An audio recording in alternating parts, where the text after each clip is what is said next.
Madarakal D boss ಬಳಕದಿಂದ ದುರ್ಗಾದೇವಿಗೆ ಪೂಜೆ. ನನ್ನ ಮುಂದೆ ಒಂದು ಗುಂಪಿದೆ, ನನ್ನ ಕಾಯೋಕೆ ಒಂದು ಸೈನ್ಯನೇ ಇದೆ.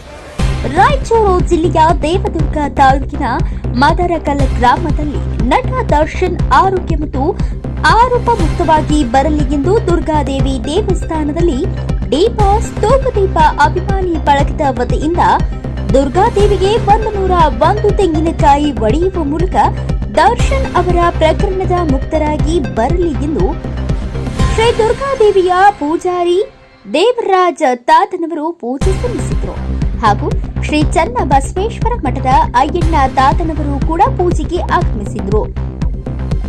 ರೇಣುಕಾ ಸ್ವಾಮಿ ಕೊಲೆ ಕೇಸ್ನಲ್ಲಿ ನಟ ದರ್ಶನ್ ತೂಗುದೀಪ ಹಾಗೂ ಪವಿತ್ರ ಗೌಡ ಅವರ ಮೇಲೆ ಭಾರತೀಯ ದಂಡ ಸಂಹಿತೆ 10 ಕಾಲಂಗಳ ಅಪರಾಧವನ್ನ ಉಲ್ಲೇಖ ಮಾಡಲಾಗಿದ್ದು, ಇದರಿಂದ ಬೇಗ ಹೊರಬರಲಿ ಎಂದು ಆ ದುರ್ಗಾದೇವಿಯಲ್ಲಿ ಪೂಜೆ. ಡಿ ಬಾಸ್ ಅವರಿಗೆ ಕರ್ನಾಟಕ ಹೈಕೋರ್ಟ್ ಬುಧವಾರದಂದು ದರ್ಶನ್ ಅವರ ಬೆನ್ನು ನೋವಿನ ಸಮಸ್ಯೆಯಿಂದಾಗಿ ಮಧ್ಯಂತರ ಜಾಮೀನು ನೀಡಲಾಗಿದ್ದು, ಅವರು ಆದಷ್ಟು ಬೇಗ ಚೇತರಿಸಿಕೊಂಡು ಬರಲಿ ಎಂದು ಅಭಿಮಾನಿ ಬಳಗದಿಂದ ತಾಯಿ ದುರ್ಗಾದೇವಿ ಮದರಕಲ್ ಊರಿನ ಗ್ರಾಮಸ್ಥರು 101 ತೆಂಗಿನಕಾಯಿ ಒಡೆಯುವ ಮೂಲಕ ಪ್ರಾರ್ಥನೆ ಮಾಡಿಕೊಂಡಿದ್ದಾರೆ. ಬ್ಯೂರೋ ರಿಪೋರ್ಟ್ ಶಿವರಾಮ ಕಟ್ಟಿಮನಿ, ಪೃಥ್ವಿ ಟಿವಿ, ದೇವದುರ್ಗ.